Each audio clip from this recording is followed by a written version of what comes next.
काल के अंधकारमय पृष्ठों में ऐसी कथाएं छिपी हैं जो आज भी रहस्य की परतों में ढकी हुई हैं। वे कथाएं जिनका उल्लेख शास्त्रों के किन्हीं गुप्त अध्यायों में मिलता है। ऐसी ही एक कथा है भगवान शिव के मक्का में कैद होने की।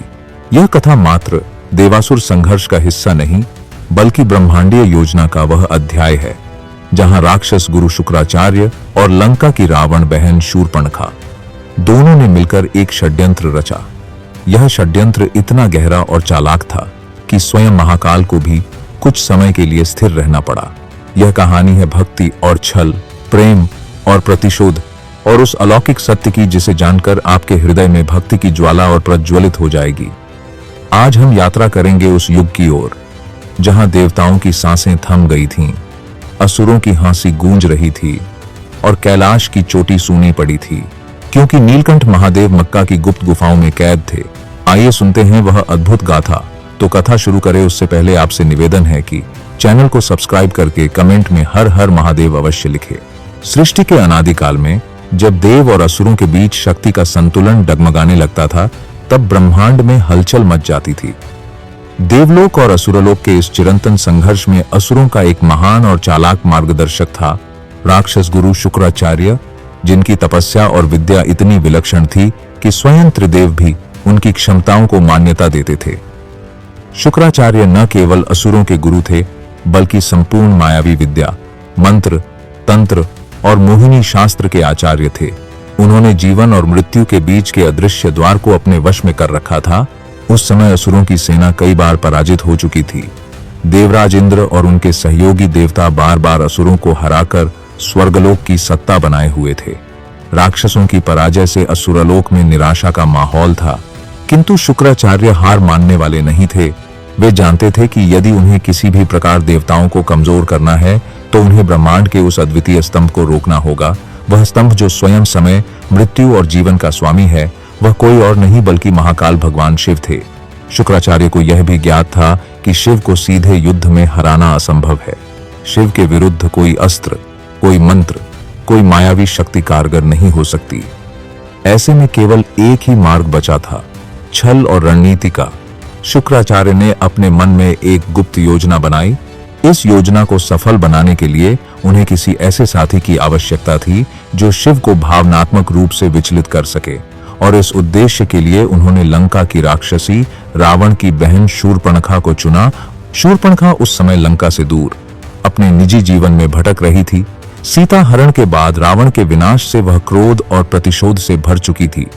उसके हृदय में राम और उनके सहयोगियों के प्रति घृणा थी, किंतु वह शिव को लेकर भी भीतर ही भीतर रोष रखती थी, क्योंकि वह मानती थी कि शिव ने अपने अनुयायियों के माध्यम से रावण को चेतावनी दी थी और यह चेतावनी ही उसके भाई के विनाश का कारण बनी।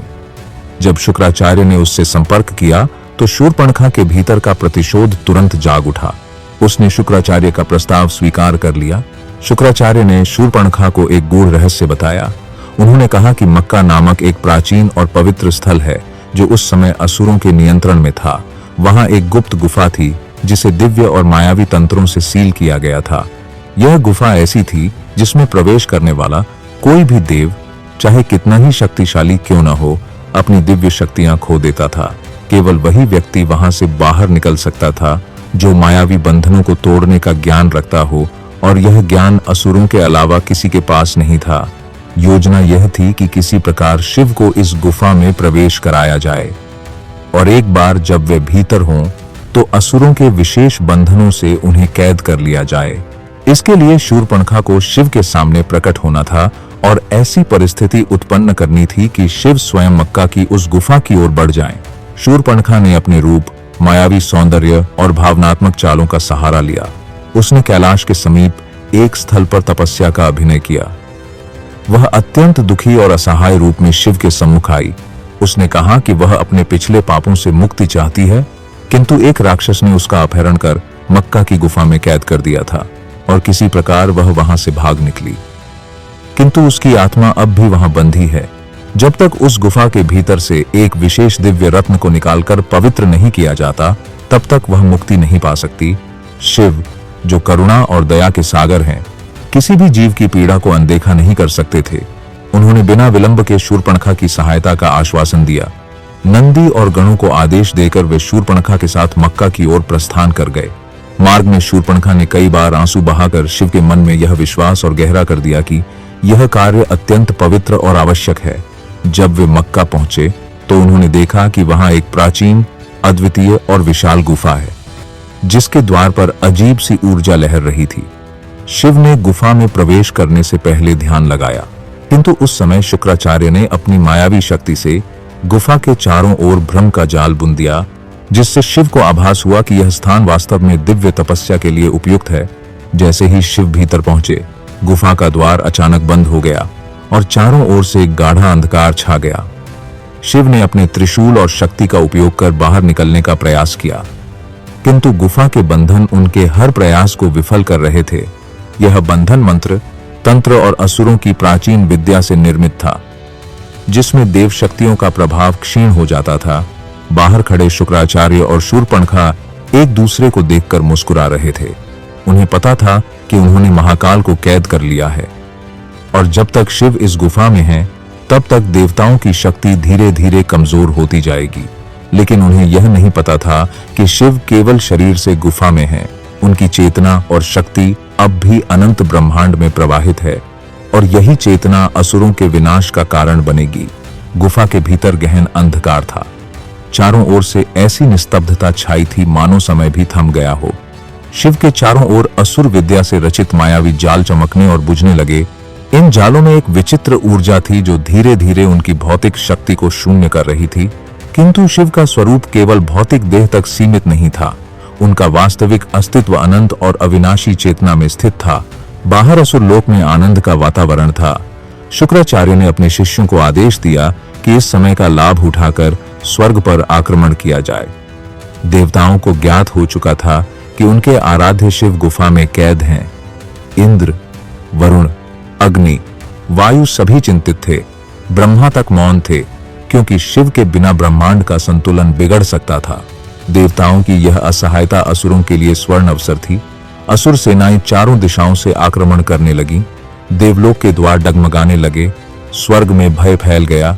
इंद्र का वज्र भी पहले जैसा प्रभावी नहीं रहा, क्योंकि उनके भीतर का आत्मविश्वास डगमगा चुका था। गुफा के भीतर शिव ने अपनी तीसरी नेत्र की अंतर्दृष्टि से सारा दृश्य देख लिया। वे जानते थे कि यदि वे केवल अपनी भौतिक शक्ति का प्रयोग करेंगे तो गुफा के मायावी बंधन उन्हें रोके रखेंगे।